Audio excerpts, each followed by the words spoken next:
ദിശതെറ്റി അലയുന്ന ഒരു പ്രേതക്കപ്പൽ പോലെ അലാറിക് ഡസ്ക്വെയിൻ രാജാവിന്റെ പടുകൂറ്റൻ കപ്പൽ സമുദ്രത്തിലൂടെ ഒഴുകി നീങ്ങി. ദിവസങ്ങൾക്ക് മുമ്പ് ആഞ്ഞടിച്ച കൊടുങ്കാറ്റ് ശമിച്ചിരുന്നെങ്കിലും വെൽമോറ എന്ന ലക്ഷ്യസ്ഥാനം ഇനിയും അപ്രാപ്യമായിരുന്നു. എന്നാൽ അഹങ്കാരത്തിന്റെ ആൾരൂപമായ അലാറിക്കിന് അതൊരു പ്രശ്നമായിരുന്നില്ല. കപ്പലിന്റെ അറകളിൽ ആവശ്യത്തിലധികം ഭക്ഷണവും സമ്പത്തുമുണ്ടായിരുന്നു. പക്ഷേ കപ്പലിലെ ജീവശ്വാസങ്ങളുടെ എണ്ണം കുറഞ്ഞുകൊണ്ടിരുന്നു. 15 പേരുണ്ടായിരുന്ന സംഘം ഇപ്പോൾ 13ആയി ചുരുങ്ങിയിരിക്കുന്നു. ഡോൺവെയിലിലെ നിഗൂഢ വനങ്ങളിൽ നിന്നും പിടിച്ചുകൊണ്ടുവന്ന അപൂർവവും ക്രൂരവുമായ ആ മൃഗങ്ങൾക്ക് വിശപ്പടക്കാൻ രാജാവ് എറിഞ്ഞുകൊടുത്തത് 2 സാധുക്കളായ അടിമകളെയായിരുന്നു. രാജാവിന്റെ കണ്ണിൽ അവർ വെറും മാംസക്കഷണങ്ങൾ മാത്രമായിരുന്നു. തങ്ങളാണ് അടുത്ത ഇരകളെന്ന് തിരിച്ചറിഞ്ഞ അവശേഷിച്ച 2 അടിമകളുടെയും ഉള്ളിൽ ഭയത്തിന്റെ സ്ഥാനത്ത് പകയുടെ കനൽ നീറിപ്പുകയാൻ തുടങ്ങി. നമുക്ക് നഷ്ടപ്പെടാനൊന്നുമില്ല, മരണം ഉറപ്പാണ്. എങ്കിൽ പിന്നെ ആ ക്രൂരനോട് പൊരുതി മരിച്ചുകൂടെ? അതൊരു തീരുമാനമായിരുന്നു. തങ്ങളുടെ ജനതയോടുള്ള രാജാവിന്റെ ക്രൂരതയ്ക്ക് ഒരവസാനമുണ്ടാകണം.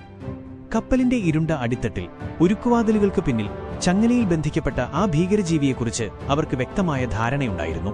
രാജാവിന്റെ സൈന്യത്തെക്കാൾ 10 മടങ്ങ് വിനാശകാരിയായ സാക്ഷാൽ ചെകുത്താന്റെ പ്രതിരൂപം.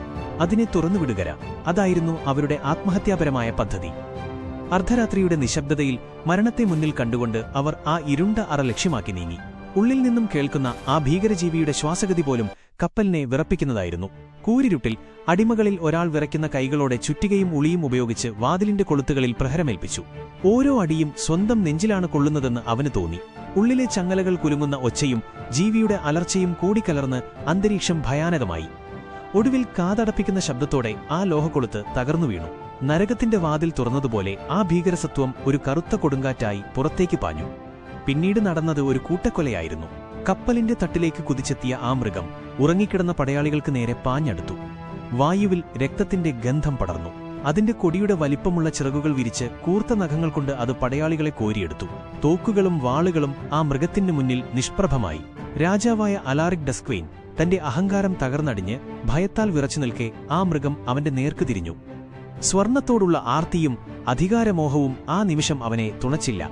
ഒരൊറ്റ നിമിഷം മൃഗത്തിന്റെ ബലിഷ്ഠമായ കൈകൾ രാജാവിന്റെ കഴുത്തിൽ മുറുകി. ഒരു നിലവിളിക്ക് പോലും അവസരം നൽകാതെ അവസാന ശ്വാസവും നിലയ്ക്കും വരെ അതവനെ ഞെരിച്ചമർത്തി. രാജാവിന്റെ ചേതനയറ്റ ശരീരം തറയിലിട്ട് അത് ശാന്തമായി നിന്നു.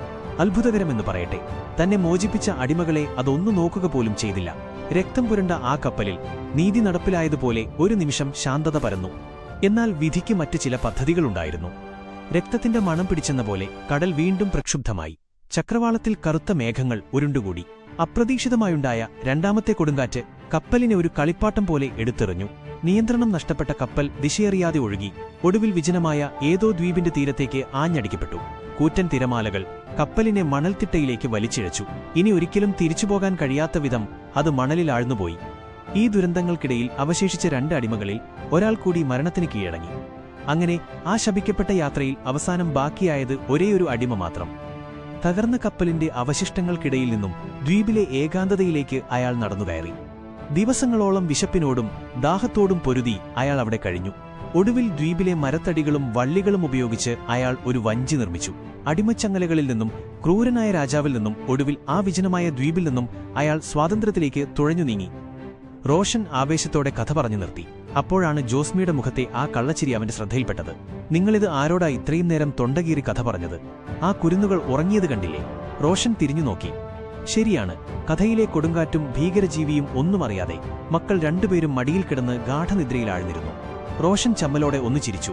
ജോസ്മി വാത്സല്യത്തോടെ കുട്ടികളെ ഓരോരുത്തരെയായി കോരിയെടുത്ത് കിടപ്പുമുറിയിലേക്ക് നടന്നു. കുട്ടികളെ ഉറക്കി ലൈറ്റുകൾ അണച്ച് റോഷൻ തിരികെ ഹാളിലേക്ക് വരുമ്പോൾ അവിടെ ചാരുകസേരയിൽ അച്ഛൻ ജോസഫ് അവനെ കാത്തിരിപ്പുണ്ടായിരുന്നു.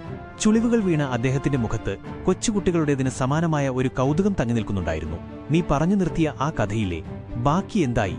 എന്റെ അപ്പ, പണ്ടമ്മ ഞങ്ങളെ ചോറുണ്ണിക്കാൻ വേണ്ടി ഉണ്ടാക്കിപ്പറഞ്ഞ വെറും കഥകളല്ലേ? അതിന് വാലും തുമ്പുമൊന്നുമില്ല. എന്നാൽ ജോസഫ് വിടാൻ ഭാവമില്ലായിരുന്നു. അദ്ദേഹം ചാരിയിരുന്നിടത്തു നിന്ന് അല്പം മുന്നോട്ടാഞ്ഞു. കഥയാണെങ്കിലും കാര്യമാണെങ്കിലും നീ ഇത്രയും പറഞ്ഞ സ്ഥിതിക്ക് ബാക്കി കൂടി കേൾക്കാതെ എനിക്കൊരു സമാധാനവുമില്ല. ആ ദ്വീപിൽ നിന്ന് രക്ഷപ്പെട്ട അവൻ പിന്നെ എങ്ങോട്ടാണ് പോയത്? അച്ഛന്റെ ആ ചോദ്യത്തിൽ വെറുമൊരു കൗതുകത്തിനപ്പുറം മറ്റെന്തോ ഉണ്ടെന്ന് റോഷന് തോന്നി. അപ്പന്റെ ഒരു വാശി. റോഷൻ തലയാട്ടി ചിരിച്ചുകൊണ്ട്, അച്ഛന് ഒരു വാശി. റോഷൻ